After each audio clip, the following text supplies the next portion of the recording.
Amén.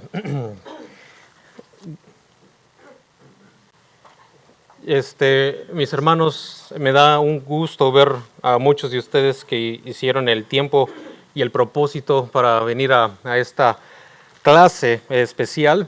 Esta clase se trata de escatología. ¿Alguien ha escuchado esa palabra antes, escatología, o sabe lo que es escatología, eschatology? Bueno, yo creo que muchos de nosotros, aunque no sabemos la mayoría de los términos que voy a presentar hoy y los voy a explicar mientras vamos, sí hemos sido expuestos a un sistema de escatología. Y voy a empezar con esta introducción, con esta historia. Yo toda mi vida crecí en lo que es el sistema que se conoce como premilenialismo dispensacional. Premilenialismo dispensacional. Este sistema cree o enseña que viene un tipo de rapto o arrebatamiento secreto a la iglesia. No se sabe cuándo, no se sabe cómo, pero ahí viene. Y después de este tipo de rapto secreto empiezan lo que se conocen como los 7 años de tribulación. Y después de estos 7 años de tribulación, 3 años y medio de paz, 3 años y medio de conflicto, entonces será la segunda venida de nuestro Señor. Pero el problema es que si te quedas, si no estás preparado, te vas a enfrentar con la bestia, con el anticristo, con el dragón, con todos los juicios de Dios. Yo estuve expuesto, yo toda mi vida crecí en la iglesia y yo estuve expuesto a este sistema desde temprana edad. Yo no sé si ustedes han escuchado como conferencias de parte de Antonio Bolaños, David Diamond, pero si algo sé que han escuchado es el canto que se conoce como La Gran Tribulación por Estanislao Marino, ¿verdad? Un canto que yo desde temprana edad lo sabía y lo cantábamos en los cultos. Yo despertaba soñando, pensando que Cristo ya había venido. Y una vez, cuando yo tenía 10, 11 años de edad, para ese tiempo ya nos habíamos movido para Kyle, Texas, que está como a 1 hora de aquí. Sin embargo, todavía no teníamos una mobile home. Entonces, nosotros vivíamos en Loyola, pero como ya iba a venir la mobile home, me pusieron en la escuela de Kyle, 1 hora de camino. Y mi madre me dijo que cuando el autobús me dejara allí, allá es el lugar donde otra vez no hay casa, solamente era yo solo, que me quedara sentado allá en el terreno y que ella iba a venir por mí. Bueno, un día de estos me dejó el autobús, me quedé sentado en el terreno y pasó 1 hora, 2 horas, no sé, porque yo en ese entonces no tenía reloj ni teléfono. Y lo primero que pensé es, ya vino Cristo y me dejó. Y aún así, todavía esperé no sé qué tanto más tiempo y no venía. Entonces dije, bueno, aquí me voy a ir aquí al stop sign para que al menos me mire.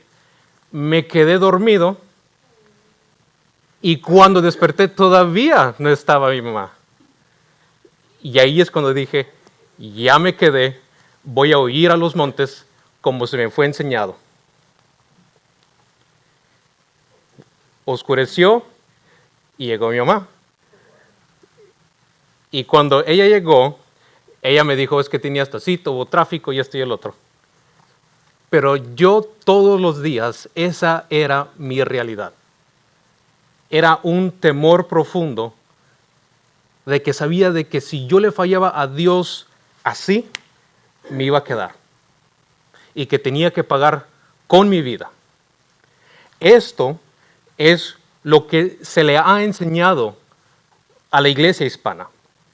Esto es lo que la mayoría de la iglesia hispana cree. Estas clases de escatología es para sacarnos del error. El problema que tenemos es de que solamente miramos un solo sistema y no miramos todos los otros sistemas. Nunca hemos estudiado historia, nunca sabemos qué es lo que hay allá afuera para saber y analizar la Escritura como debemos de analizar la Escritura, fielmente y justamente.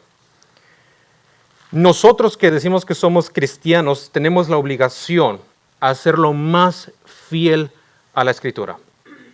Y espero que en esta noche, aunque todos nosotros tenemos tradiciones y las tradiciones son buenas, pero se convierten malas cuando nuestra tradición se pone por encima de la Escritura. Esta noche todos tenemos que retar nuestro entendimiento, nuestras tradiciones y todo lo que se nos fue enseñado. Yo lo único que pido es de que lean las Escrituras tal y como las estamos exponiendo y pregúntense, ¿esto es lo más fiel a lo que yo he aprendido todo el tiempo? Ahora, escatología es un tema terciario. Y cuando decimos que escatología es un tema terciario, es que existen problemas primarios, secundarios y terciarios. Problemas primarios son problemas que nos dividen como hermandad. ¿Qué son problemas primarios? Problemas primarios sería como la justificación solo por fe, o la Santísima Trinidad, o la resurrección de los muertos, o la autoridad de la Escritura. Eso es lo que nos separa a nosotros con las demás personas donde no las podemos llamar hermanos en Cristo Jesús. Esos son problemas primarios. Problemas secundarios son problemas donde todavía te puedo llamar hermano o hermana en Cristo Jesús, pero no sería sano que estuviéramos en la misma iglesia. Eso sería como las ordenanzas, el bautismo, la Santa Cena, teología de pactos, algo que estamos enseñando en esta mañana, en las mañanas. Problemas terciarios son problemas que son importantes, que debemos de hablar, pero no nos deberían de dividir. No nos deberían de dividir. Y lo más triste es que hay personas y hay iglesias que se van de sus congregaciones o hay iglesias que se destruyen solamente por escatología. Mientras que son cosas que son tan misteriosas que yo les voy a ser sincero.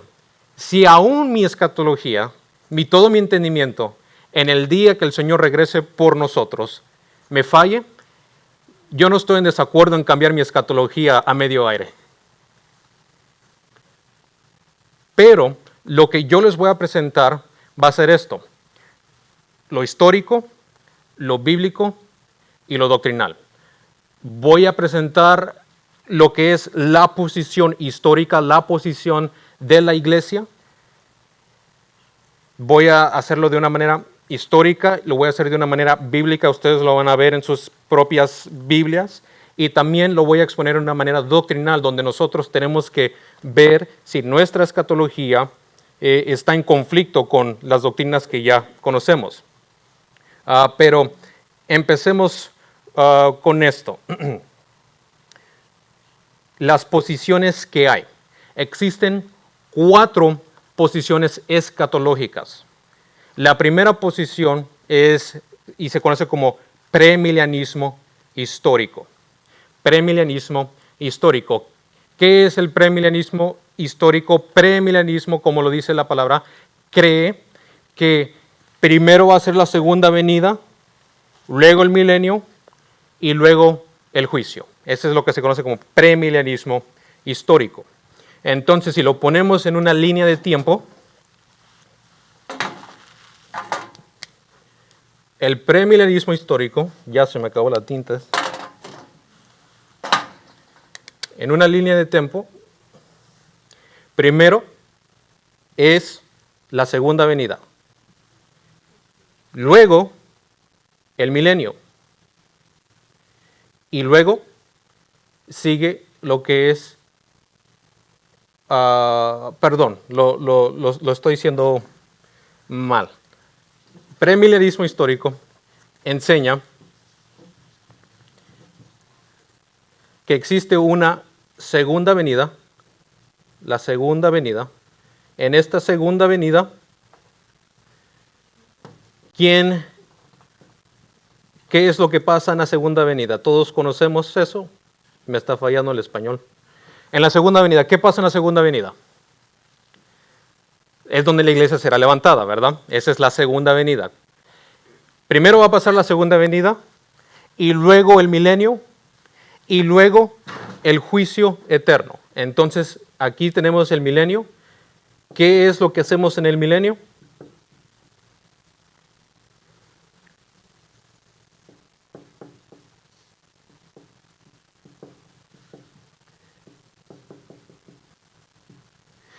¿Qué hacemos en el milenio? En el milenio reinamos con nuestro Señor Jesucristo por 1000 años. Y luego en el juicio eterno es cuando nuestro Señor juzgará a todas las naciones y a todo el mundo. Este se conoce como premilenialismo histórico. Luego existe otra posición que se llama postmilenialismo histórico. Y el postmilenialismo histórico lo único que hace es de que cambia estas dos líneas de tiempo, o estos dos eventos cronológicos. Ellos dicen que primero va a ser el milenio, es más, que ahorita puede ser que estemos en el milenio, y luego será la segunda venida. Y luego será la segunda venida. Después de la segunda venida es el juicio eterno. Eso es premilenialismo histórico, postmilenialismo histórico. Luego existe lo que se conoce como amilianismo. Ahora, amilianismo básicamente cree lo mismo que los postmilenialistas. Los amilianistas creen que ahorita estamos en el reino, luego será la segunda venida y luego el juicio eterno. Donde los postmilenialistas y los amilianistas difieren es de que ellos están esperando que todas las naciones lleguen a un tipo de reavivamiento, entonces empezará el milenio. Donde los amilianistas toman que ahorita ya estamos en el milenio desde la inauguración o desde la muerte de nuestro Señor Jesucristo, su ascensión, y hasta que Él regrese. Eso se llama premilenialismo, postmilenialismo, amilenialismo, pero existe la posición popular de hoy en día, que se conoce como premilenialismo dispensacional. ¿Qué es lo que el premilenialismo dispensacional cree, aparte de todos los otros tres sistemas? Bueno, el premilenialismo dispensacional cree que existe antes de la segunda venida, antes del milenio y antes del juicio eterno, otras eras. Primero, la era de la iglesia, lo que es ahorita, la era de la iglesia. Pero luego vendrá este arrebatamiento o este rapto secreto, donde los dispensacionalistas premileniales difieren con todos los otros tres sistemas, es de que ellos dicen que vendrá un rapto o un arrebatamiento secreto, pero no es la segunda venida. No es la segunda venida. Entonces, hay un rapto secreto. Después de este rapto secreto, ¿qué sigue? La gran tribulación. Los 7 años de gran tribulación.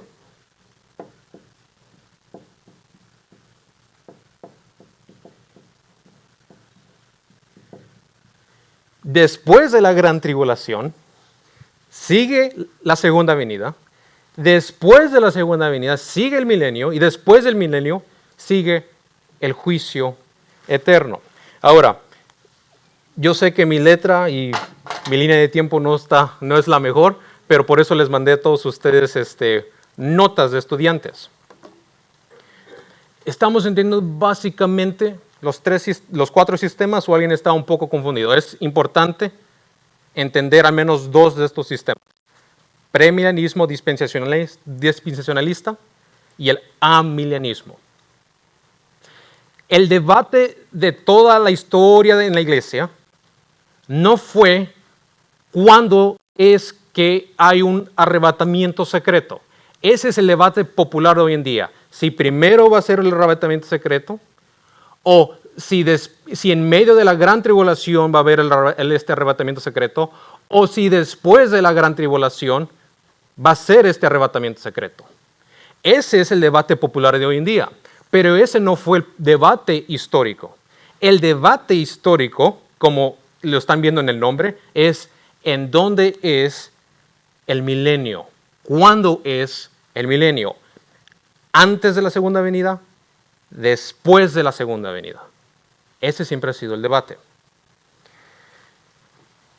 Les dije que quería que al menos entendieran dos de estos sistemas. Voy a explicar un poco la historia del dispensacionalismo premilenial. Pero antes de continuar, ¿alguien tiene una pregunta acerca de, al menos de la línea de tiempo? ¿Cuál era la diferencia en el postmilianismo y amilianismo? La única diferencia en que existe, y lo voy a poner de esta manera, amilianismo empieza con la letra A, que usualmente es negación de algo. Los amilianistas no niegan que no va a haber un milenio. Los amilianistas declaran que existe un milenio, pero este milenio es celestial, es un reino celestial. Mientras que los postmilenialistas creen que este milenio va a ser un milenio físico, que Dios conquistará todas las naciones. Es decir, que habrá un tipo de reavivamiento y después de este tipo de reavivamiento empezará el milenio de Cristo. Esa es la diferencia entre postmilenialismo y el amilenismo.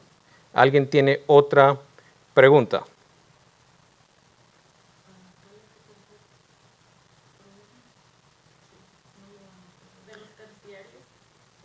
Oh, es como escatología o orden de servicios, cómo es que un servicio debe de ser en su liturgia, cómo es de que se debe llevar a cabo. Bueno, ahora voy a explicar la historia del dispensacionalismo premilenial, que otra vez, esta es la posición popular. Si yo hago una encuesta, 99% de ustedes caen en este sistema. Ahorita caen en este sistema de dispensacionalismo premilenial. El dispensacionalismo premilenial surgió en el siglo XIX. Es un sistema muy reciente, muy nuevo. Y surgió con un nombre de Inglaterra llamado John Nelson Darby. John Nelson Darby, él fue el que promovió este sistema, tanto que se metió a una Biblia de estudio o una Biblia de referencia conocida como la Biblia Scofield. No sé cuántos de ustedes han escuchado de esta Biblia Scofield antes, pero si usted se involucra con nuestros hermanos anglosajones, que yo tenía un maestro anglosajón, que él me decía que él se acuerda que cuando él era niño, y les decían, vamos a ir a Mateo. Pero si ustedes tienen la Biblia correcta, la de Scofield, es en la página 1400 tal, porque esa era la Biblia más popular en ese entonces. Entonces, este sistema se introdujo en esta Biblia de referencia o en esta Biblia de estudio. Y desde allí es que surgió su popularidad, no solamente con la Biblia Scofield, sino también con películas o telenovelas como la famosa serie de Left Behind. ¿Cuántos de ustedes han escuchado o al menos visto la serie de Left Behind? Dejados atrás. Y si usted mira esta serie, usted mira escenas espantosas, apocalípticas, donde usted mira que hay un capitán de un avión, ¿verdad? Y está el copiloto, y el capitán se lo lleva a Dios, el copiloto no, y el copiloto no sabe qué hacer, y estrella su avión en un edificio, y hay alguien que está cortando el zacate, Dios se lo lleva, se deja su ropa, y la máquina de cortar zacate se va sola. Esta es básicamente la película de Left Behind, si usted nunca la ha visto, los dejados atrás. Pero luego por medio de las misiones anglosajonas, este sistema de dispensacionalismo premilenial se hizo popular en todo Latinoamérica, en todo el mundo hispano. Haciéndose popular en el mundo hispano, luego los misioneros se fueron a lugares como en África, que yo no sé si usted ha visto las noticias, pero hace 2 días el arrebatamiento pasó en África. Vi un hombre que dijo que Dios iba a llegar en las fechas del 24 y el 25. Le falló. Ahora se fue hasta allá. Este sistema es un sistema nuevo, reciente. Solamente tiene 200 años. 200 años.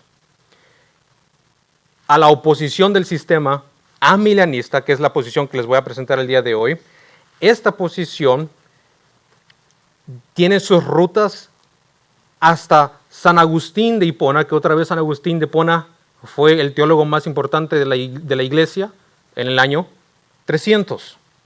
Fue San Agustín de Hipona quien explicó y el que empujó más esta posición amilianista. Y hasta el día de hoy también tenemos teólogos súper importantes como Meredith Kline, Gerhardus Voss, que todavía sostienen esta posición amilianista. Pero esta posición otra vez regresa hasta el principio de la iglesia. Yo quiero hacerles una pregunta, y esta es una pregunta honesta. Este sistema nunca se vio en toda la historia de la iglesia.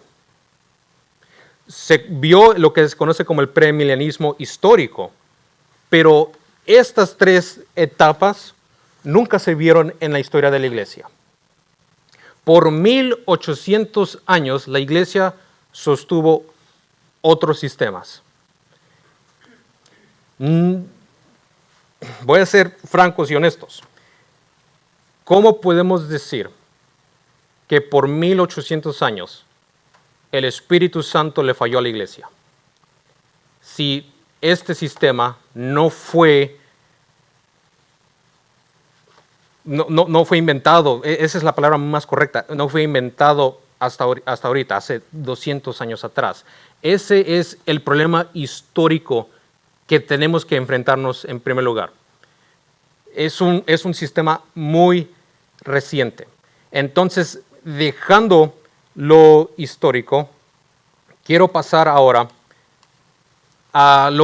vamos a analizar cada etapa de lo que ellos dicen. O vamos a mirar como las eras. Las eras. Antes de pasar a las eras, ¿alguien tiene una pregunta acerca de lo histórico? No.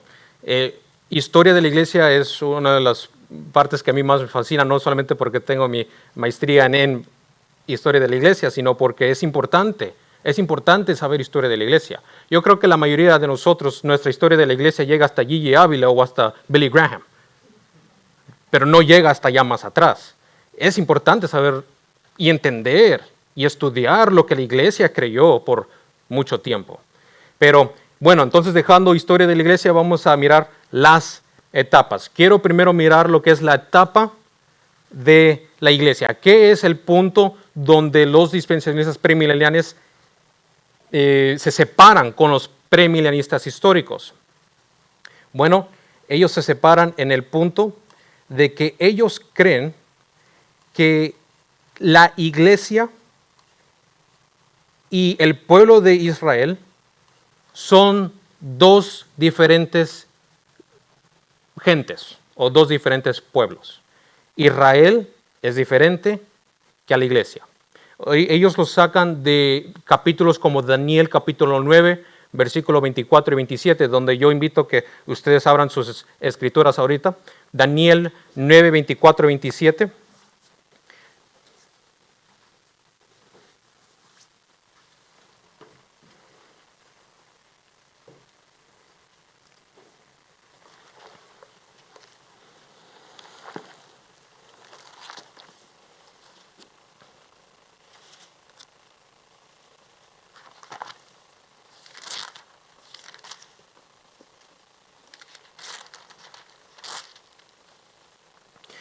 donde dice el profeta Daniel, en el versículo 24 y 27, 70 semanas están señaladas sobre tu pueblo y sobre tu santa ciudad, para poner fin a la transgresión y para poner fin al pecado, y para expiar la iniquidad, para traer justicia eterna, y para sellar la visión y la profecía, y para ungir el lugar santísimo. Conoce pues y entiende que desde la salida de la orden de restaurar y edificar Jerusalén hasta el Mesías príncipe habrá 7 semanas y 72 semanas. La plaza y la muralla serán reconstruidas en tiempos angustiosos, y después de las 72 semanas el Mesías será muerto, pero no de sí mismo. Y el pueblo del príncipe que ha de venir destruirá la ciudad y el santuario. Yo quiero que usted pause allí. Solamente en este versículo, y lo voy a leer, ponga mucha atención. Y después de las 72 semanas el Mesías será muerto, pero no de sí mismo. Y el pueblo del príncipe que ha de venir destruirá la ciudad y el santuario. Allí es donde ellos meten una pausa de 2000 años. Primero el Mesías será muerto y después vendrá el pueblo del príncipe que destruirá la ciudad y el santuario. De allí dicen, allí es donde miramos la muerte del Mesías y luego la destrucción del tercer templo. Y si yo les pregunto a ustedes, bueno, ustedes que saben un poquito más, ¿ahorita existe un tercer templo? No, no existe. ¿Por qué? Porque fue destruido en el año 70. Pero en la visión de los dispensacionalistas premileniales, ellos creen que cuando sea el rapto secreto, aquí Jesús se llevó a la iglesia, pero no al pueblo de Israel. Porque Dios pausó su trabajo con Israel, empezó con la iglesia, y cuando empezó el rapto, este rapto secreto, ahí es donde se resumió el trabajo con Israel. Entonces es una pausa de 2000 años. Es una pausa de 2000 años, donde después de este rapto secreto se reconstruirá el tercer templo, y ellos dicen que la abominación desoladora se sentará en este tercer templo. ¿Cuántos han escuchado eso antes, verdad? De aquí es donde lo sacan. Sea usted sincero, léalo usted. Usted mira aquí una pausa de 2000 años en este versículo. Y después de las 72 semanas el Mesías será muerto, pero no de sí mismo. Y el pueblo del príncipe que ha de venir destruirá la ciudad y el santuario. Y a su final será con una inundación, y hasta el final de la guerra de las devastaciones durarán. Y por otra semana confirmará el pacto con muchos. A la mitad de la semana cesará el sacrificio y la ofrenda. Entonces vendrá el hombre desolado con la multitud de abominaciones hasta que venga la consumación, y lo que está determinado será derramado sobre el desolado. Daniel es un libro muy difícil todavía de entenderlo por sí solo. Y cuando le estamos agregando fechas secretas, se vuelve aún más complicado. Ok, esta es la manera en que lo debemos de comprender. Y aquí es donde todos estamos en acuerdo. Los dispensacionalistas premileniales, los postmilenistas, los amilenistas, todos estamos en acuerdo. Son 70 semanas. Pero cada semana se puede multiplicar por 7. Y entonces lo que estamos viendo es que el Mesías, este Mesías, ¿quién sabemos quién es él? El Cristo, ¿verdad? Todos sabemos que el Mesías es el Cristo, ¿verdad? Digan amén. Al menos por eso. Este Mesías será muerto después de las 72 semanas. Otra vez, lo tienen que ver en este tiempo periódico de Daniel. Pero luego ellos miran esa pausa, pero no de sí mismo, y el pueblo del príncipe ha de venir y destruirá la ciudad y el santuario. Y a su final será con una inundación, y hasta el final de la guerra las devastaciones durarán. Y por otra semana se confirmará el pacto con muchos. Ahí es donde ellos miran que este falso profeta, ellos van a venir a este tercer templo y van a hacer sacrificios inmundos en este templo. Pero este no es el punto. En esta pausa se implica que Dios pausó su trabajo con Israel, se metió la iglesia, y después que venga esta desolación a Israel, entonces otra vez se restaurará Israel. No solamente esto, pero también ellos usan como capítulos Romanos 11 para mirar una diferencia entre Israel y la iglesia. Pero antes de ir a Romanos 11, yo quiero llevarlos a Efesios capítulo 3, versículo 4 y versículo 6. Efesios 3, 4 y 6.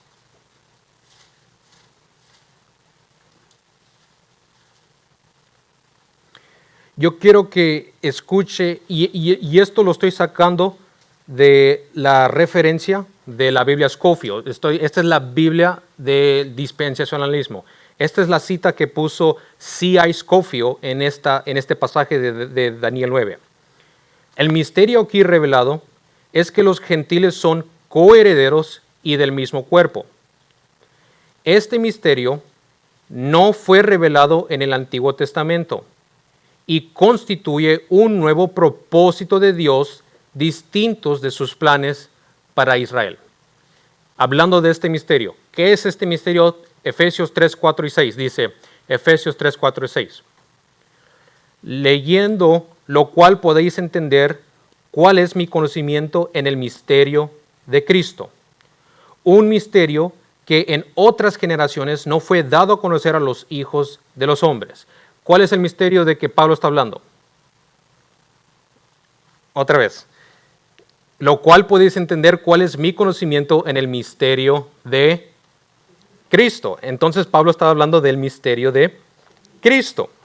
Un misterio que en otras generaciones no se fue dado a conocer a los hijos de los hombres, como ahora es revelado a sus santos apóstoles y profetas por el Espíritu, que los gentiles son coherederos y miembros de un mismo cuerpo y participantes de la promesa en Cristo Jesús por medio del Evangelio.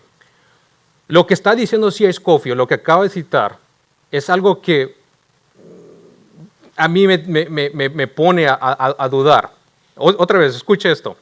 El misterio aquí revelado es que los gentiles son coherederos y del mismo cuerpo. Podemos decir amén. Este misterio no fue revelado en el Antiguo Testamento. El misterio de Cristo no fue revelado en el Antiguo Testamento.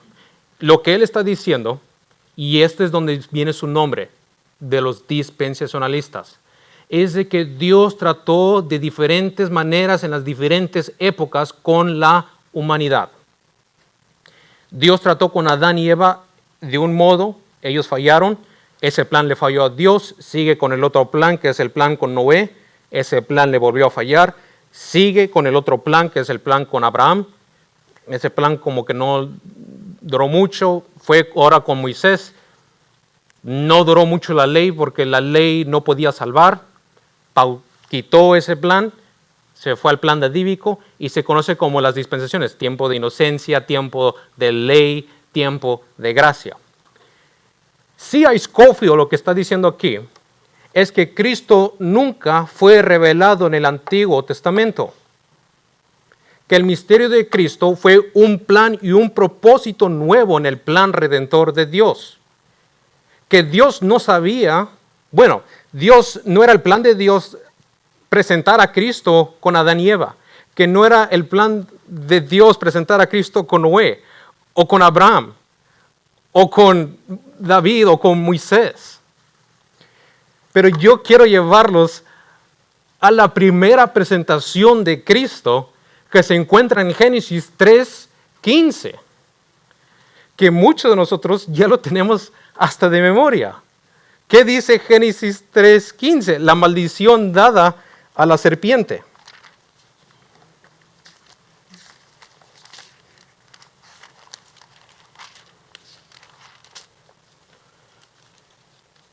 Dice, pondré enemistad entre tú y la mujer, y entre tu simiente y su simiente. Él te herirá en la cabeza y tú le herirás en el calcañar, en el talón. Mis hermanos, el plan de Dios siempre fue apuntar a Cristo Jesús y decir que no, que los gentiles, que por causa de Cristo los gentiles fueron injertados porque tuvo que ser un nuevo plan, es leer la Escritura con ojos velados. Por eso es peligroso separar el pueblo de Israel con el pueblo de Dios. Ahora los quiero llevar a este pasaje que se encuentra en Gálatas capítulo 3, versículo 16.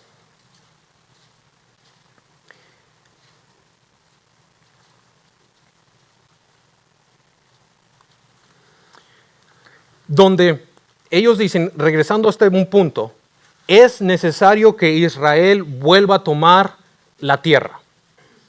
¿Cuántos han escuchado eso? Que es necesario que Israel vuelva a tomar la tierra. Porque las promesas de Dios son sí y amén. Y Dios le prometió a Abraham que él iba a tomar posesión y heredad de esta tierra.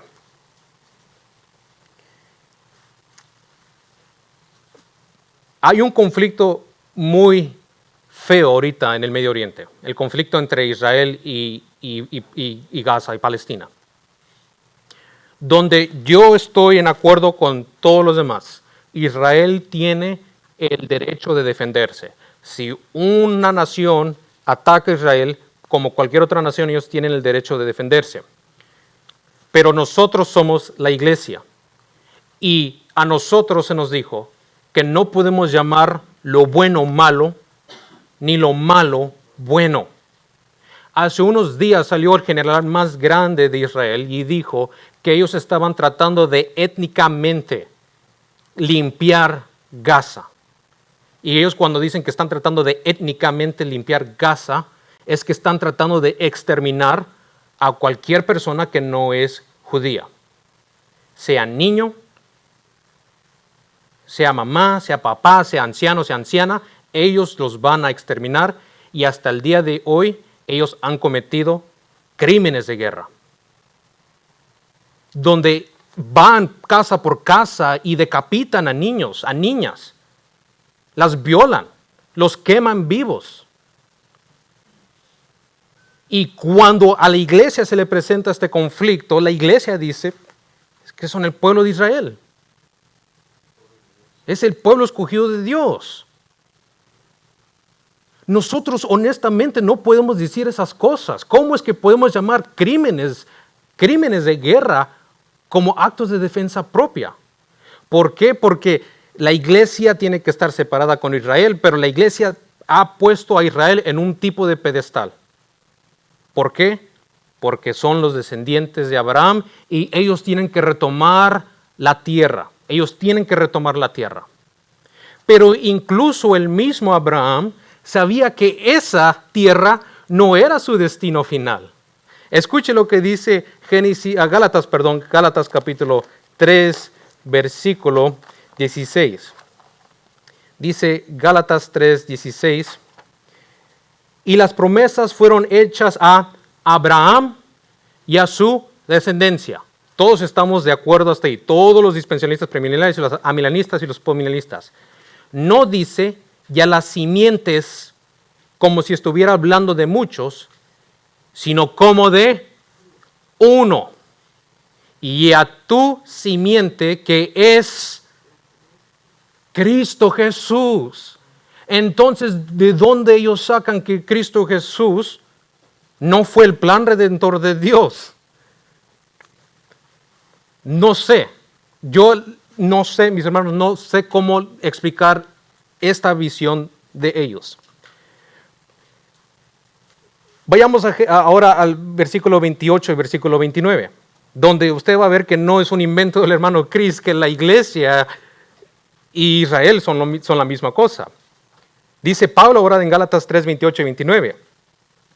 No hay judío ni griego, no hay esclavo ni libre, no hay varón ni mujer, porque todos vosotros sois uno en Cristo Jesús. Y si sois de Cristo, linaje de Abraham sois y herederos según la promesa. Mis hermanos, eso nos tiene que dar a nosotros un mensaje de esperanza. Que nosotros, el pueblo gentil, estábamos lejos de Dios. Pero la promesa no fue dada a simientes, como que si estuviese hablando de naciones o tribus. Dice, la promesa fue dada a la simiente, quien es Cristo Jesús. Cristo Jesús no vino a hacer distinción entre naciones o pueblos o tribus. Él vino a morir por todo aquel que en Él cree.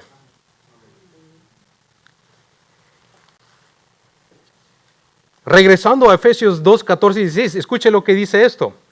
Porque Él es nuestra paz, que de ambos pueblos hizo uno, derribando el muro intermedio de separación, aboliendo las enemistades en su carne, la ley de los mandamientos expresados en las ordenanzas, en la ley de Moisés, para crear en sí mismo un nuevo hombre de los dos, haciendo la paz, y por la cruz reconciliar a ambos con Dios en un solo cuerpo.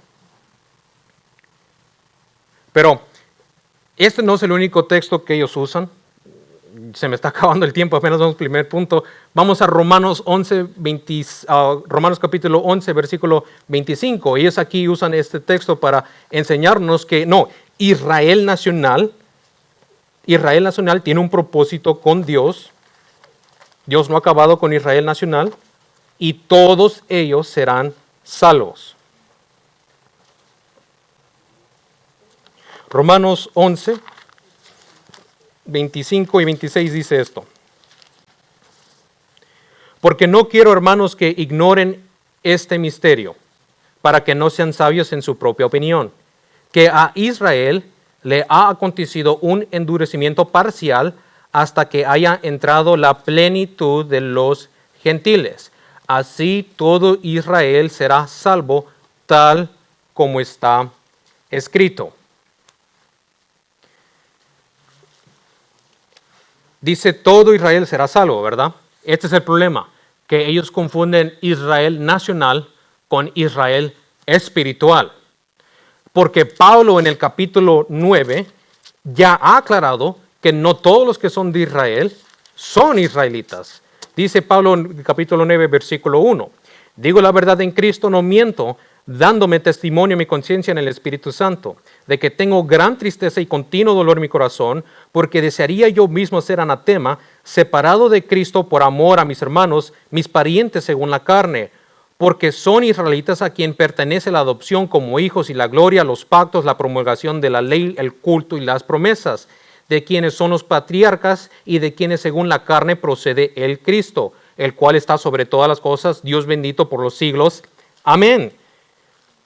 Pero no es que la palabra de Dios haya fallado, porque no todos los descendientes de Israel son Israel, ni son todos los hijos por descendencia de Abraham, sino que por Isaac será llamada tu descendencia, por el de la promesa. ¿Cuál promesa? Es la promesa que estamos mirando desde Génesis 3:15.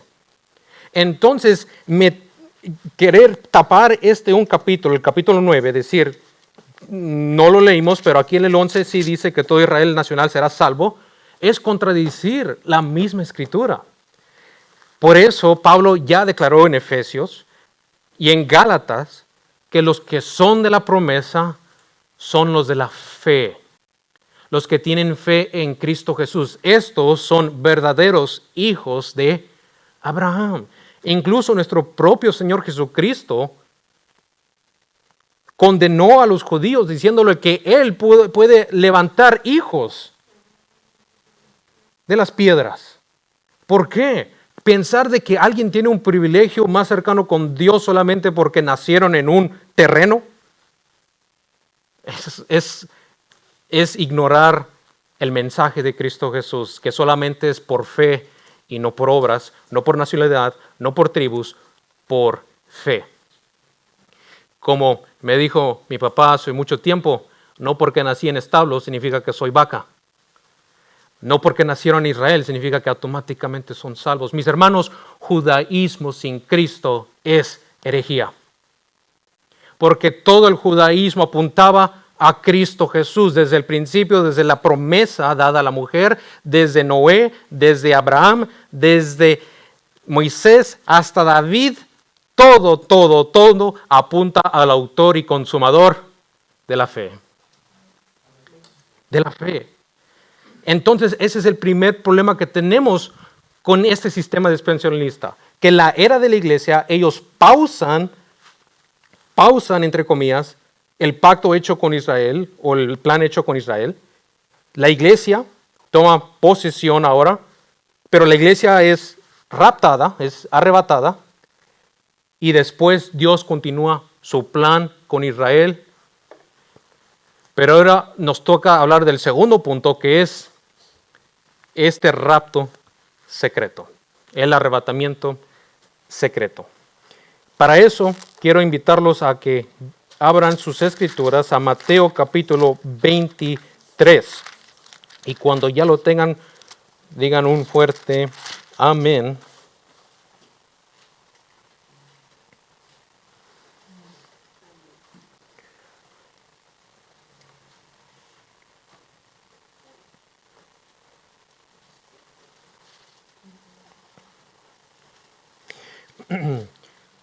Y yo en este tiempo que tengo con el Señor, he tenido el privilegio de hablar con muchas personas. Y cuando yo me siento con personas que creen y están en este sistema dispensacionalista premilenial, yo les pregunto, ¿cuáles son los textos más fuertes donde comprueban que existe un arrebatamiento secreto o un rapto secreto donde la iglesia se va, pero no es la venida del Señor, no hasta después del milenio? Y hay dos textos, Mateo 24 y Primera de Tesalonicenses 4 y también el capítulo 5.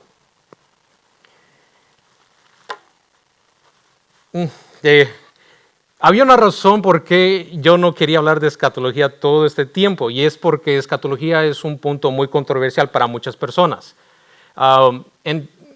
Escuchar que tú has creído algo por mucho tiempo y que alguien te diga, no, eso no es correcto, es algo muy difícil. Especialmente con este tema que es del arrebatamiento o el rapto secreto.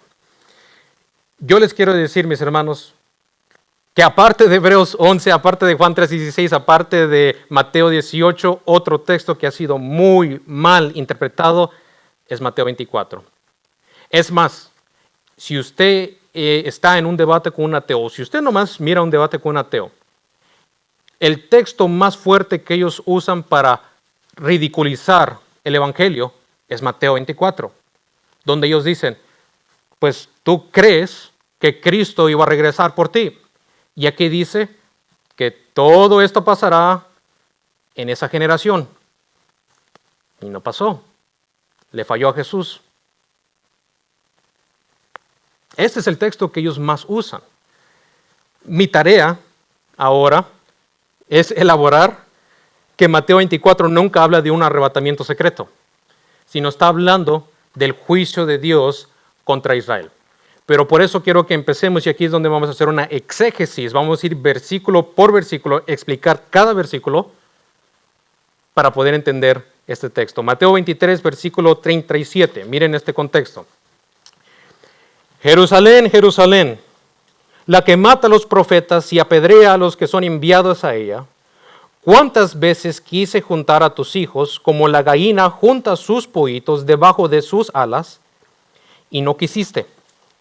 Por tanto, la casa de ustedes se les deja desierta, porque les digo que desde ahora en adelante no me verán más hasta que digan, bendito aquel que viene en el nombre del Señor. Entonces, desde allí, si ya tenemos injertados el sistema dispensacionalista premilenial, cuando escuchamos bendito aquel que viene en el nombre del Señor, estamos pensando en el arrebatamiento secreto, ¿verdad? Pero, escuchen ahora esto, lo que Jesús dice con sus discípulos y empieza a dialogar con sus discípulos en el capítulo 24. Cuando Jesús salió del templo y se iba, se acercaron sus discípulos para mostrarle los edificios del templo. Pero él les dijo, ¿ven todo esto? En verdad les digo que no quedará aquí piedra sobre piedra que no sea derribada. Ok, aquí solamente en este texto de Mateo 24:1, ahora quiero leer Marcos 3:1-2. Esto se conoce como los evangelios sinóticos. Usted ha escuchado esa palabra antes de teología sinóticos, los evangelios paralelos. Marcos 13:1-2 dice, cuando Jesús salió del templo, uno de los discípulos le dijo, Maestro, mira qué piedras y edificios. Respondió Jesús y le dijo, ¿ves estos grandes edificios? ¿Con quién está hablando Jesús? Primero establezcamos esto. ¿Ves estos grandes edificios? Hermana Nieves, está hablando Jesús con usted. ¿Ve estos grandes edificios? ¿Usted los puede ver? ¿Usted estuvo en Israel?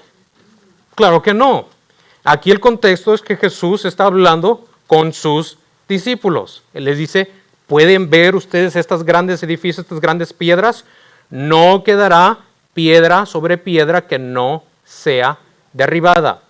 ¿Cuál templo es el que, cuál era el templo en ese día? El segundo templo, el templo de Salomón o el templo de Herodes, como se le conoce.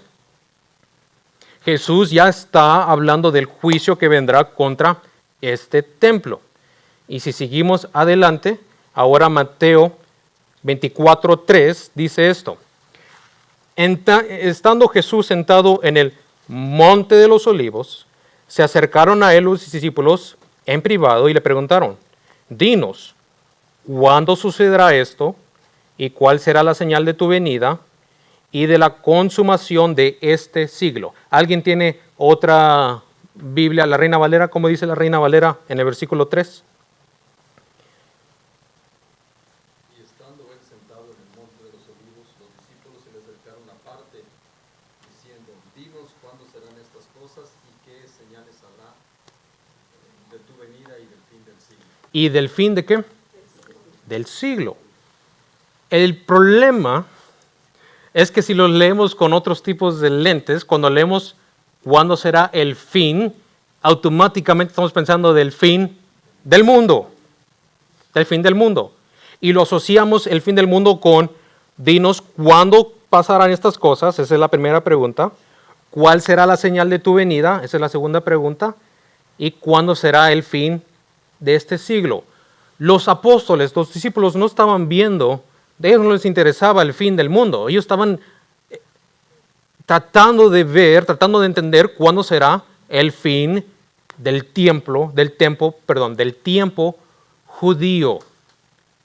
Del tiempo judío.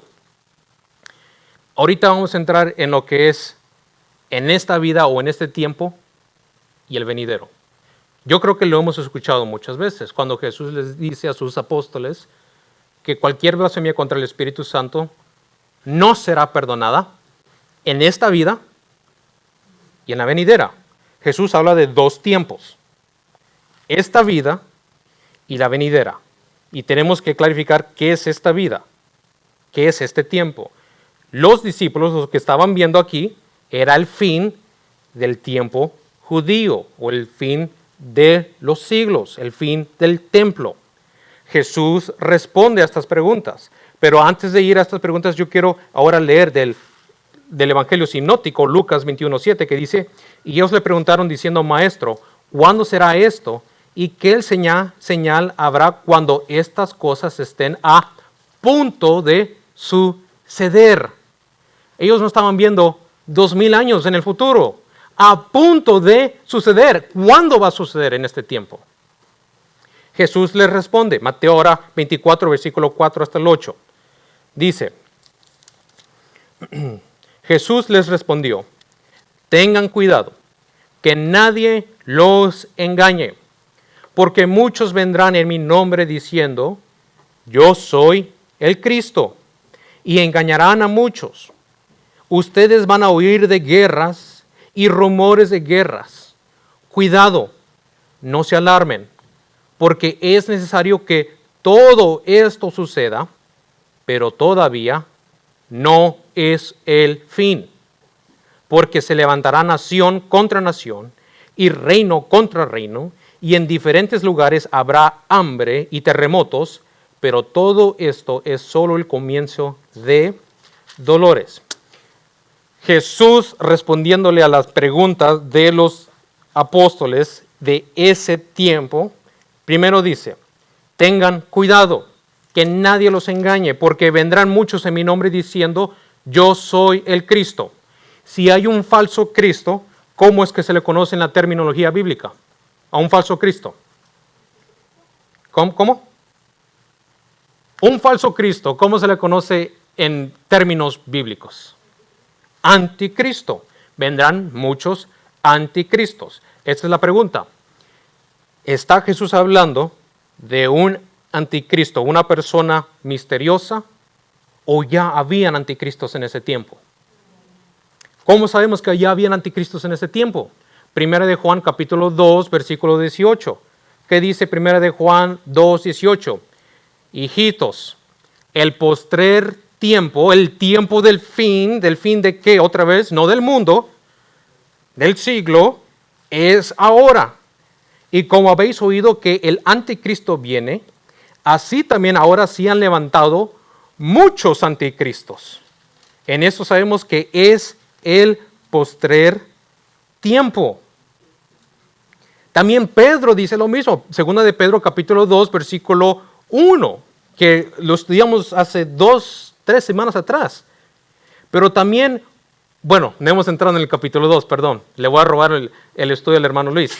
Pero también hubo falsos profetas entre el pueblo, así como habrá falsos maestros entre ustedes que introducirán secretamente herejías destructivas, incluso negarán al Señor que los redimió, atrayendo sobre sí mismos destrucción repentina. Esto del anticristo no es algo nuevo. La iglesia ya se estaba enfrentando con anticristos. El problema es que en este sistema pensamos que anticristo es una persona misteriosa que va a venir en un futuro.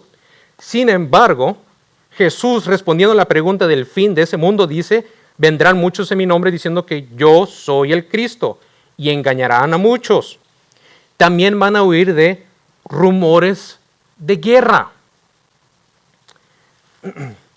¿Por qué es importante entender los rumores de guerras? Dice guerras y rumores de guerras. Otra vez, ¿en qué contexto lo estamos viendo? En el tiempo de ellos. ¿Qué es lo que estaba pasando en ese tiempo en Israel con los romanos? La conquista romana de Israel. Los romanos era el poder, era el imperio más inteligente en conquistar naciones. Es más, el conquistador más grande de toda la historia, si usted estudió eso, se llama Alejandro el Grande. Alejandro el Grande. ¿Por qué ellos eran tan buenos en conquistar? Yo quiero hacerle una pregunta, no sé si usted la haya pensado antes. ¿De dónde salieron los fariseos o los saduceos en la Biblia? En el Antiguo Testamento usted nunca mira los saduceos o fariseos. ¿De dónde salieron? ¿Qué eran los saduceos y los fariseos? Eran partidos políticos de judíos. Eran partidos políticos de judíos. ¿Qué es lo que ellos hacían? Ellos eran los que tenían encargados la ley de Moisés. Sin embargo, cuando Roma conquistaba una nación, ellos les decían, ellos eran tan inteligentes, les decían, ustedes tienen su Dios, ustedes tienen sus leyes, está bien, sigan con su Dios y con su ley. Sin embargo, ustedes tienen que responder a Roma. porque César es el Señor. Por eso miramos que el día que nuestro Señor Jesucristo fue arrestado, lo llevaron primero, ¿con quién? Con Poncio Pilato, un gobernador romano. Y cuando Poncio Pilato dijo, no, yo no quiero nada de esto, ¿a dónde lo mandó? Con Herodes. Digo, regrésenlo con sus leyes, a sus gobernadores. Y cuando Herodes negó en crucificarlo, lo regresaron con Poncio Pilato otra vez. ¿Por qué? Porque ellos eran la ley. Ellos eran la ley.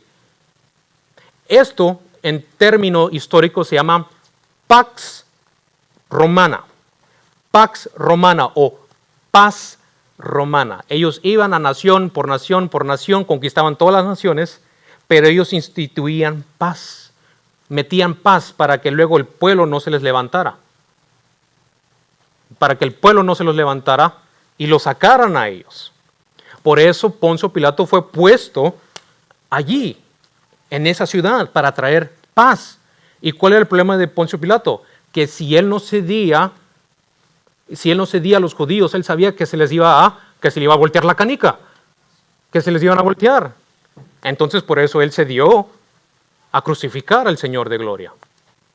Por eso cuando Jesús dice, habrán guerras y rumores de guerras, en la mente de los discípulos no cabe eso, porque ellos están en tiempo de paz.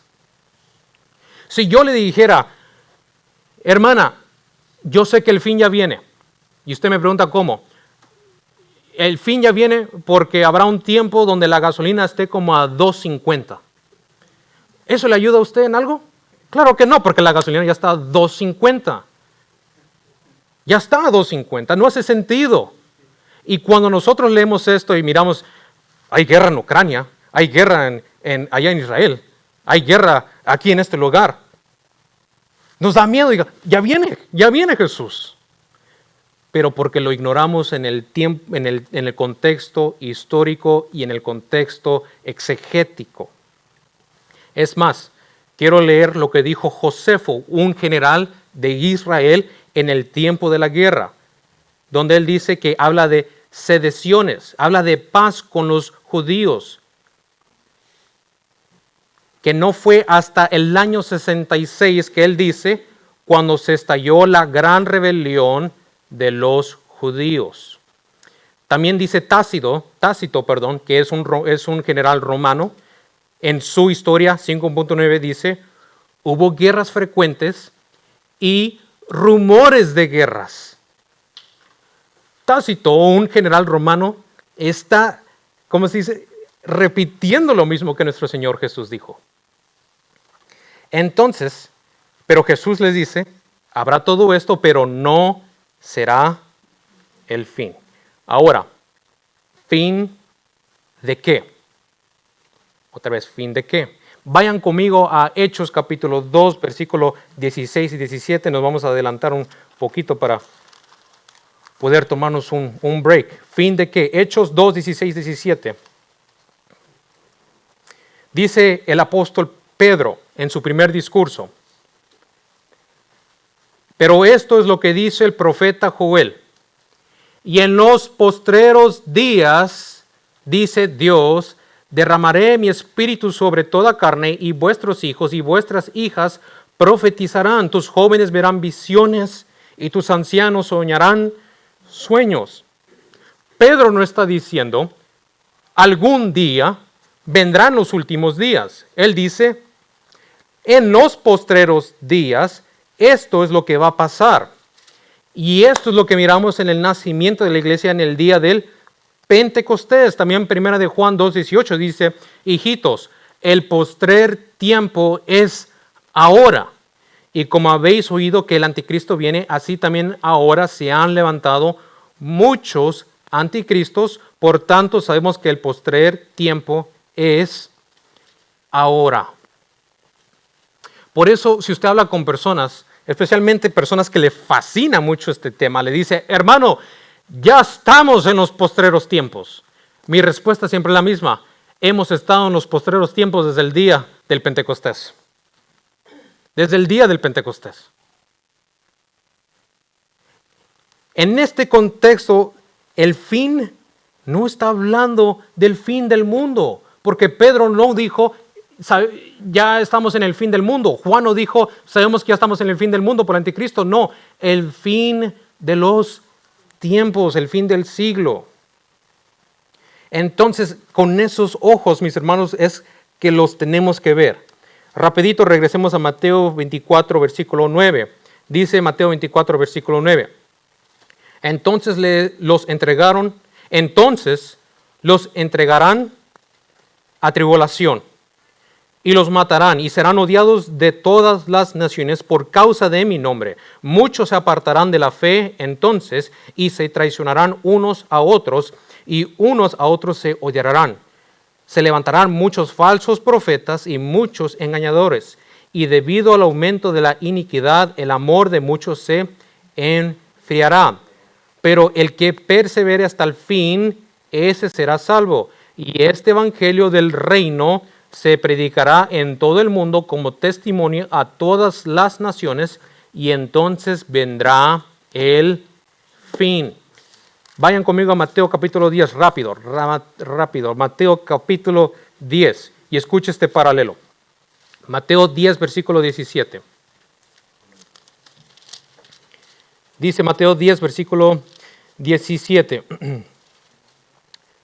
Pero cuídense de los hombres, porque los entregarán a tribunales y los azotarán en sus sinagogas, y hasta serán llevados delante de gobernadores y reyes por mi causa, como un testimonio a ellos y a los gentiles. Pero cuando los entreguen, no se preocupen de cómo o qué hablarán, porque a esa hora se les dará lo que habrán de hablar. Porque no son ustedes los que hablan, sino el Espíritu de su Padre que hablan ustedes. El hermano entregará la muerte al hermano, y el padre al hijo, y los hijos se levantarán contra los padres y les causarán la muerte, y serán odiados de todos por causa de mi nombre, pero el que persevere hasta el fin, este será salvo. ¿Están viendo que es lo mismo? Ok, ahora escuche lo siguiente. Versículo 23.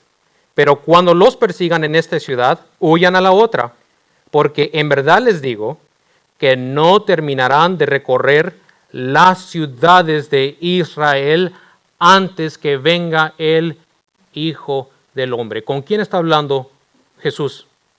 Con sus discípulos. Usted ha sido entregado a sinagogas antes, a tribulación, así. Los han entregado y los gobernadores romanos lo han azotado. No existen sinagogas en el día de hoy. Tampoco existe un gobernador romano. Pero Jesús les dice, cuando todo esto suceda, ustedes no acabarán de recorrer por todo Israel hasta que venga el Hijo del Hombre. No Él está dando un tiempo, un periodo de tiempo ahí. Ustedes no acabarán de recorrer por todo Israel hasta que venga el Hijo del Hombre.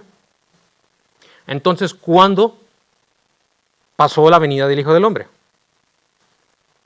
Antes que ellos acabaran de recorrer por todas las ciudades de Israel. ¿Cuál es el problema?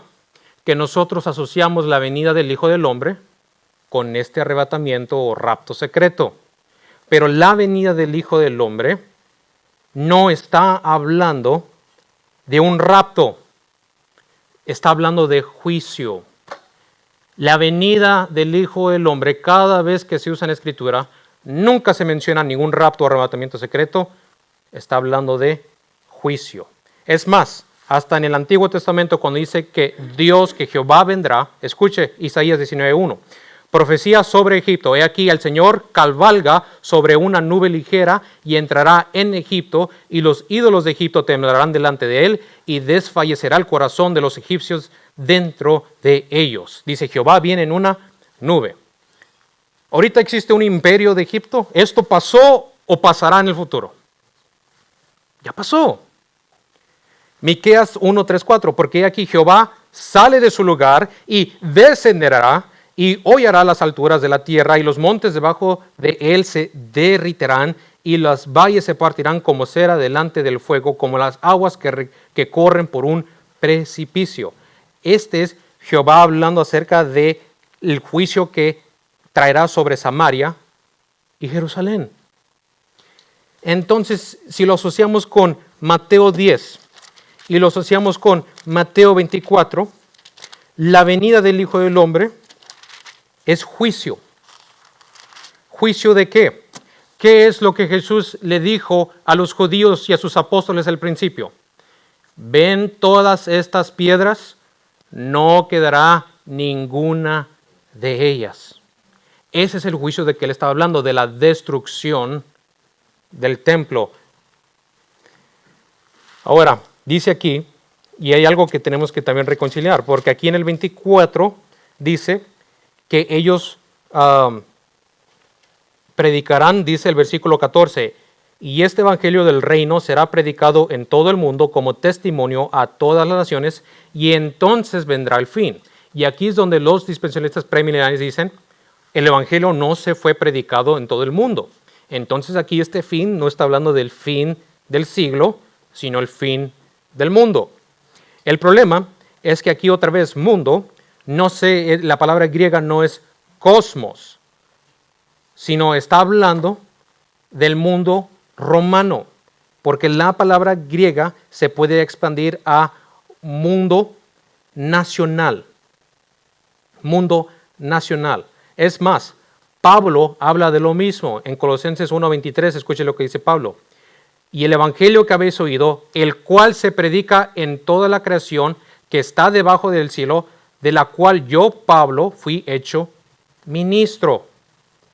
Pablo está diciendo, el evangelio ya fue predicado a toda la creación. Dice el capítulo 1 y versículos 5 y 6. Por la esperanza que os está reservada en los cielos, de la cual ya habéis oído la palabra verdadera del evangelio, la cual ha llegado a vosotros y a todo el mundo, y da fruto también en vosotros.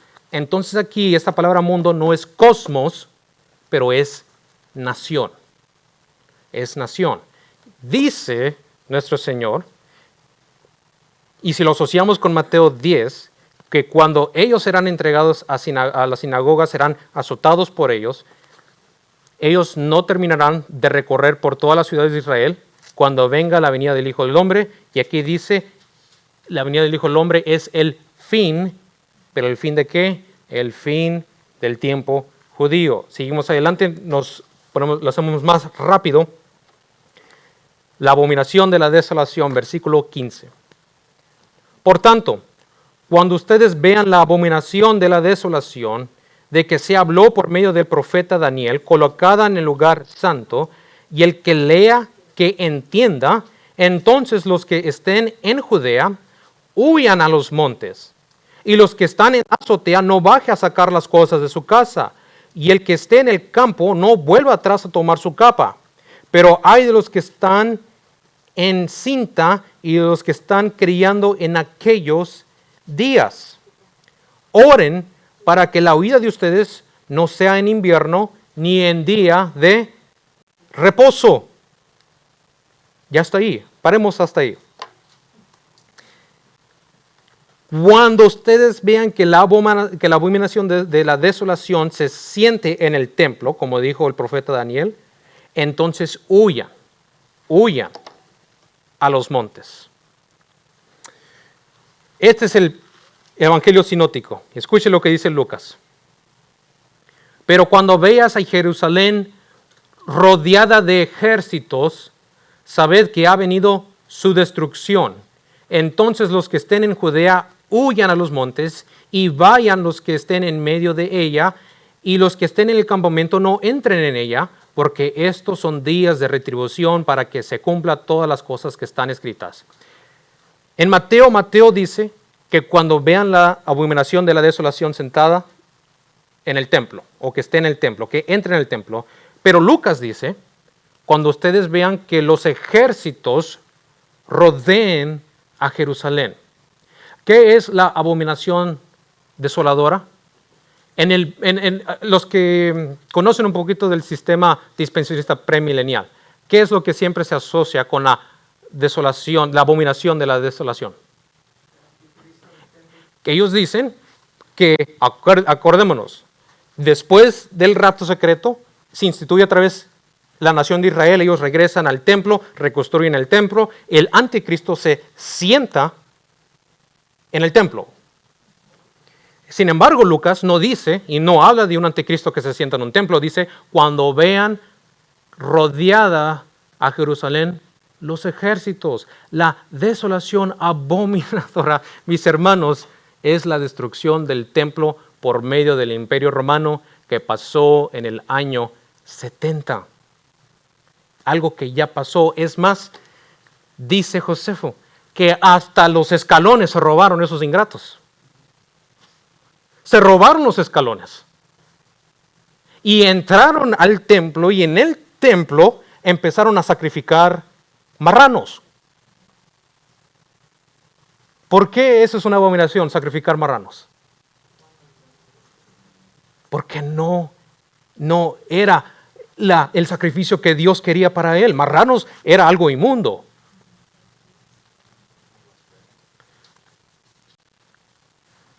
Entonces, mis hermanos, ¿cuándo es que esta desolación pasó o pasará? ¿Pasó o pasará? Yo quiero argumentar que ya pasó, porque quiero que miren este contexto. El que esté en la azotea no baje a sacar las cosas de su casa, y el que esté en el campo no vuelva atrás a tomar su capa. Pero hay de los que están en cinta y que están criando en aquellos días. Oren para que su vida de ustedes no sea en invierno, ni en día de reposo. A usted, digamos, si el anticristo se sienta en el templo, ¿a usted qué le va a importar que fue en día de reposo? Usted no es judío. ¿Con quién está hablando Jesús? Con judíos, con los apóstoles. ¿Qué es lo que tenían que hacer en el día de reposo? Reposar.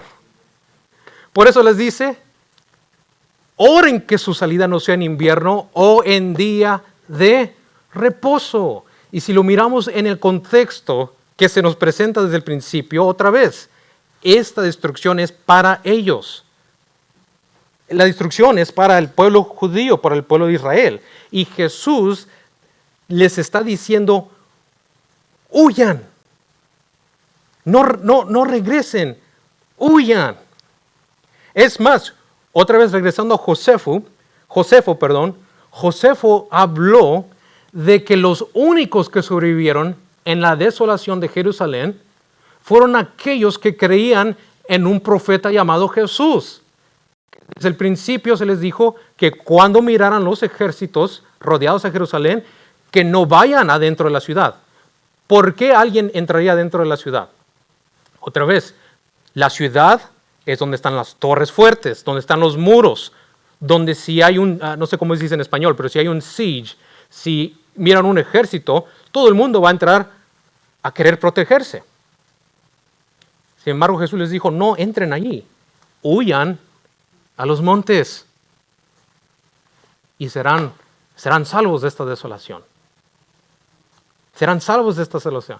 Usted ve cómo esto se ha malinterpretado hoy en día, donde las personas que piensan que si Cristo viene y los dejó, voy a ir a huir a los montes porque si no el anticristo, la bestia, me van a agarrar y me van a dar ishkamik, me van a volar la cabeza.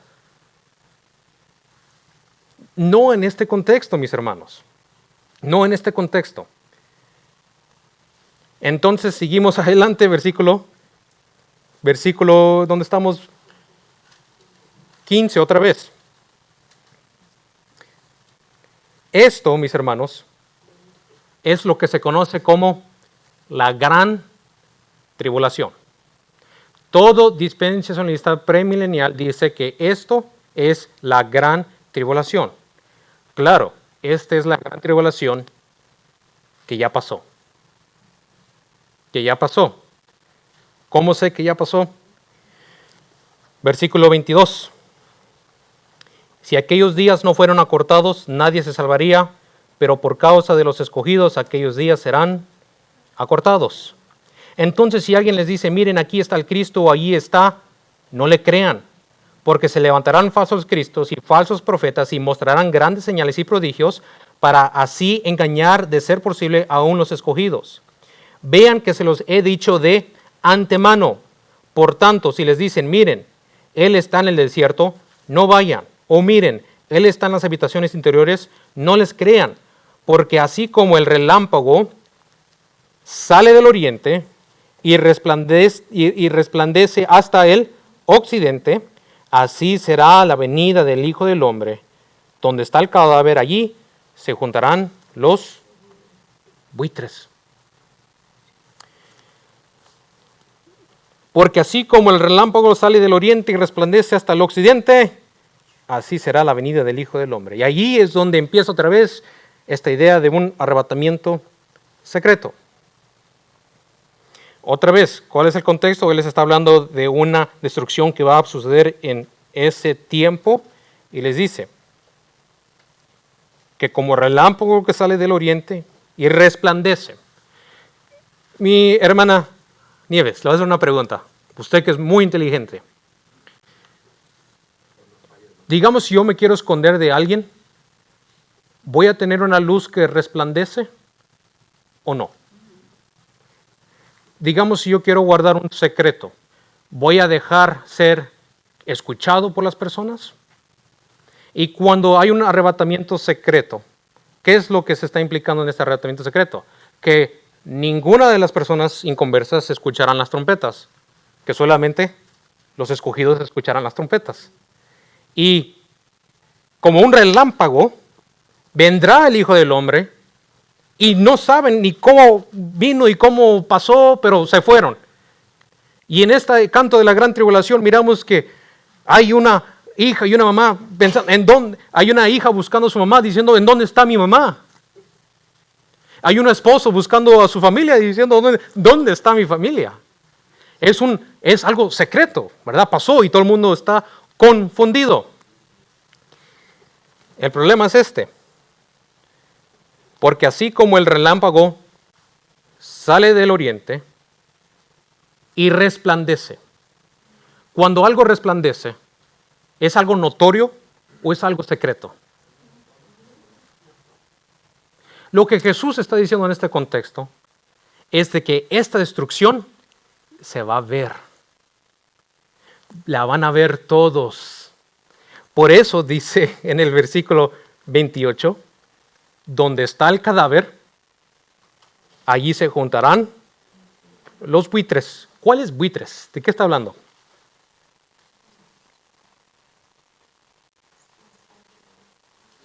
¿Las águilas? ¿Águilas qué?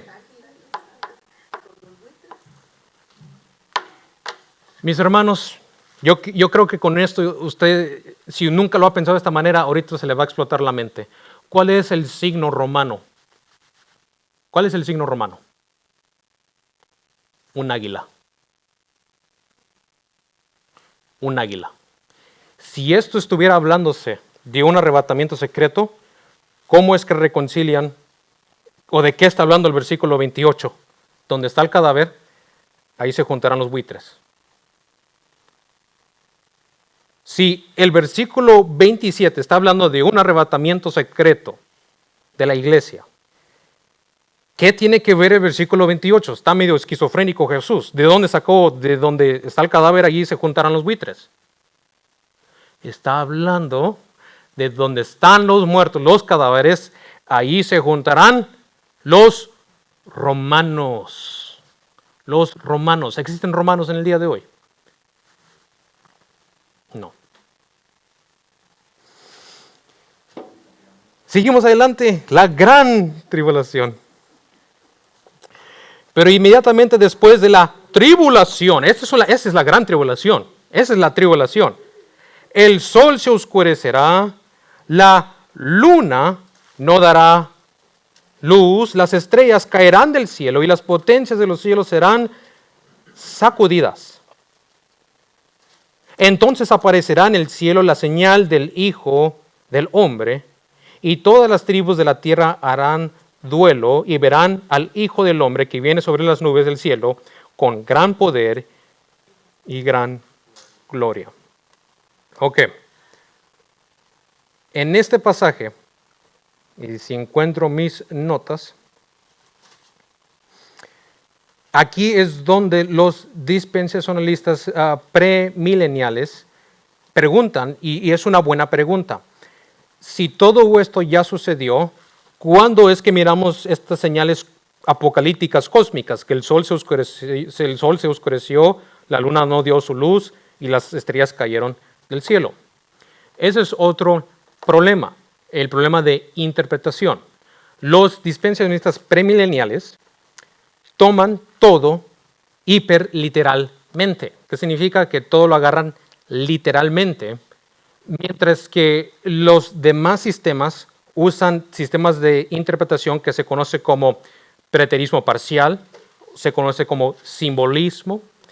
Esto, lo que estamos viendo aquí, no es de que en verdad se cayeron las estrellas o que el sol dejó dar su luz. Vayan conmigo a Isaías capítulo 13, versículo 10.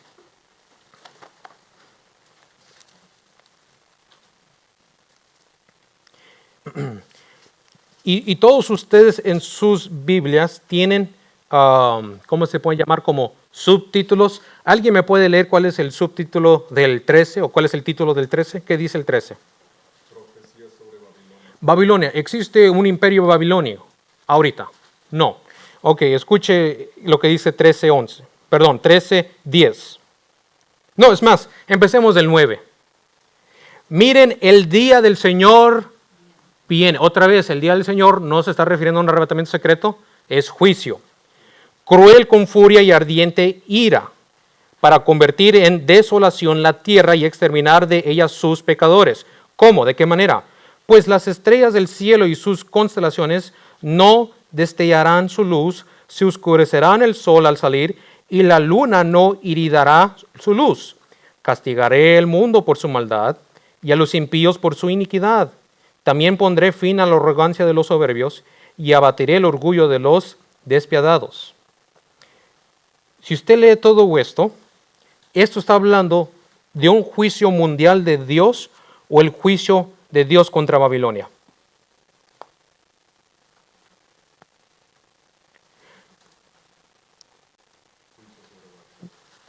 Juicio sobre Babilonia. ¿Y qué dice? ¿Que los exterminará? ¿Que las estrellas se caerán de los cielos? ¿Que el sol no dará su luz? ¿Que la luna no dará su luz? ¿Qué es lo que implica este lenguaje cósmico? No está diciendo que literalmente se van a caer las lunas. La luna se va a caer o que las estrellas no, que la luna no dará su luz o que las estrellas se caerán. Sino está hablando, o es una forma de hipérbole en Jesús decir, tanta será mi juicio, mi ira contra ellos. En Mateo 24 lo que Jesús está diciendo es que inmediatamente después de esta tribulación, de lo que pasó en el año 70, esto es lo que pasará. Habrá juicio contra ellos. No está diciendo que literalmente se cayeron las estrellas, sino que esto será el juicio. Por eso dice el versículo 30, entonces aparecerá en el cielo la señal del Hijo del Hombre, otra vez juicio. Y todas las tribus de la tierra harán duelo y verán al Hijo del Hombre breve que viene sobre las nubes del cielo con poder y gran gloria, y enviará a sus ángeles con una gran trompeta y reunirá a sus escogidos de los cuatro vientos desde un extremo de los cielos al otro cielo. Versículo 31, en los lentes del sistema dispensacional premilenialista, y enviará a sus ángeles con una gran trompeta y reunirá a sus escogidos de los cuatro vientos desde un extremo de los cielos al otro. Ellos piensan que este sea otra vez el arrebatamiento. Sin embargo, aquí no se está hablando de un arrebatamiento, sino lo que está diciendo aquí Jesús es que Él reunirá a sus escogidos, que están de los cuatro vientos, es decir, de los cuatro extremos de la tierra. Los reunirá. ¿Con qué propósito Él reunirá a sus escogidos? Para salvarlos. Para salvarlos, para enseñarles el Evangelio. ¿Qué pasó después del año 70? El Evangelio fue promulgado, fue anunciado en toda la tierra. Entonces aquí, mis hermanos, otra vez, yo no veo, sinceramente no veo, y les quiero volver a recordar, yo era un premilenialista dispensacional de hueso colorado, Pero si usted lee el Mateo 24, y todavía no hemos acabado, mis hermanos, es difícil de reconciliar estas dos cosas. ¿Por qué es difícil de reconciliar estas dos cosas? Porque Jesús dio un tiempo específico cuando sucederán todas estas cosas. Sigue él ahora en la parábola de la higuera. De la higuera aprendad la parábola, cuando su rama ya se pone tierna y echa las hojas, saben que el verano está cerca. Así también ustedes, cuando vean todas estas cosas, sepan que Él está cerca a las puertas. En verdad les digo que no pasará esta generación hasta que todo esto suceda. Pregunta, ¿qué significa no pasará esta generación hasta que todo eso suceda? Él está hablando a nuestra generación. Él está hablando a la generación de Martín Lutero en el año 1500. ¿A cuál generación le está hablando? No pasará esta generación hasta que todo esto suceda. Y él vuelve a reconfirmar, no es de que la profecía le falló, porque él dice, el cielo y la tierra pasarán, pero mis palabras no pasarán. Entonces aquí ya estamos viendo un tiempo específico de la tribulación que vendrá a este pueblo de Israel. En esa generación, ¿cuántos años es una generación bíblicamente? 40 años. ¿Cuándo es que Jesús estaba predicando aquí en Mateo 24? ¿Como de cuántos años de edad? Pongámosle. ¿Cuándo empezó su ministerio? A los 30. ¿Cuándo acabó su ministerio? 33 y medio, ¿verdad? Muchos dicen que hasta 35, pero pongámosles que él está predicando esto al principio de su ministerio, 30. ¿Qué es 30 más una generación, 40? ¿Cómo dijo? 70. ¿Cuándo sucedió la destrucción del templo? En el año 70. Tal como dijo Jesús, se cumplió.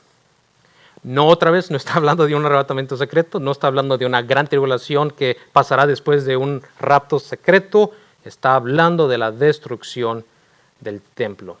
Y es más, seguimos adelante y por amor a ustedes vamos a brincarnos hasta el versículo 37. Porque como en los días de Noé, así será la venida del Hijo del Hombre. Pues así como en aquellos días antes del diluvio estaban comiendo y viviendo, casándose y dándose en matrimonio, hasta el día en que Noé entró en el arca, y no comprendieron hasta que vino el diluvio. ¿Y qué dice? ¿A quién? A todos. Voy a hacer una pregunta muy capciosa. ¿A quién escojo? Vanessa, voy a escoger a Vanessa. Vanessa. En el diluvio, dice, estos días serán como los días de Noé. Estamos ahí, ¿verdad? Serán como los días de Noé. Dice que llegó, ¿verdad? Unos estaban casándose, otros estaban bebiendo, pero llegó el diluvio y se los llevó. Ok. ¿Quiénes fueron los que perecieron? ¿Los que se quedaron o los que se los llevó? Aquí. A los que se llevó el diluvio, ¿verdad? ¿Quiénes fueron los que quedaron?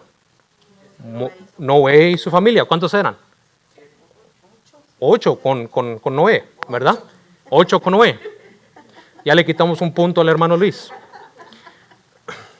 Me está dejando mal el hermano Luis. Ok, otra vez. ¿Quiénes fueron los que perecieron? Los que el diluvio se los llevó, a los que arrastró. Estamos hasta ahí, ¿verdad? Jesús está diciendo claramente, estos días serán como los días de Noé. Ok, sigan conmigo. ¿En dónde estamos? Versículo 40. Entonces estarán 2 en el campo, uno será llevado y el otro será dejado. 2 mujeres estarán en el molino, una será llevada y otra será dejada. Por tanto, velen, porque no saben en qué día viene su Señor. Pregunta ahí.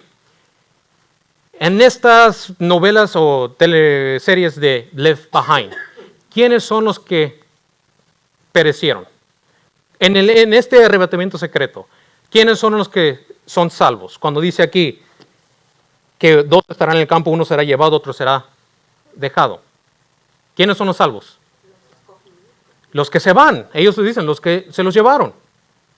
Y los que se quedaron, estos se quedaron atrás. En el contexto de los días de Noé, los que se salvaron no fueron los que se los llevó el diluvio, los que se quedaron. Los que fueron llevados, estos fueron arrastrados, estos perecieron. Usted está viendo que no está hablando de un arrebatamiento secreto. Los dispensacionalistas premileniales cambiaron el mensaje de Jesús, lo pusieron de cabeza. Los que son llevados, estos son salvos. Los que se quedaron, estos perecieron. Pero Jesús dice que los que se los llevó, estos perecieron. ¿Por qué? ¿Qué pasó en el año 70 después que destruyeron a todo Jerusalén? Se llevaron cautivos a los israelitas y desde allí hasta el año 1948, en el año 1950, los israelitas no regresaron a su tierra. Usted está viendo cómo la profecía de Jesús de la destrucción del templo se cumple a pie de la letra. Cielo y tierra pasará, mas mis palabras no pasarán. Mis hermanos, si este es el texto más fuerte que demuestra, que enseña que existe un arrebatamiento secreto,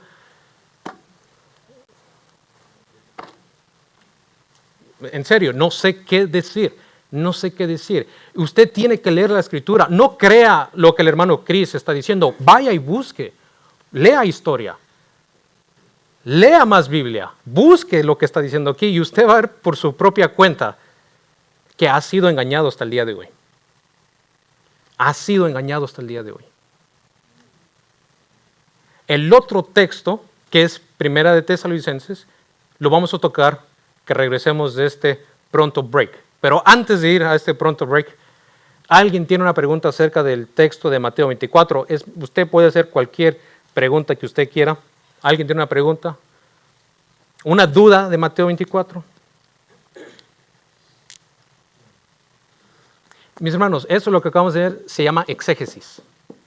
Practica la exégesis. Vaya versículo por versículo, estudie lo que está diciendo. No nomás lea los capítulos. No, estudie lo que dice la Biblia. Mi pueblo perece por falta de conocimiento, mis hermanos.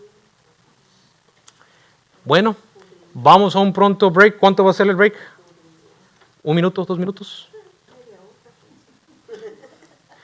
Hagámoslo como de 20 minutos.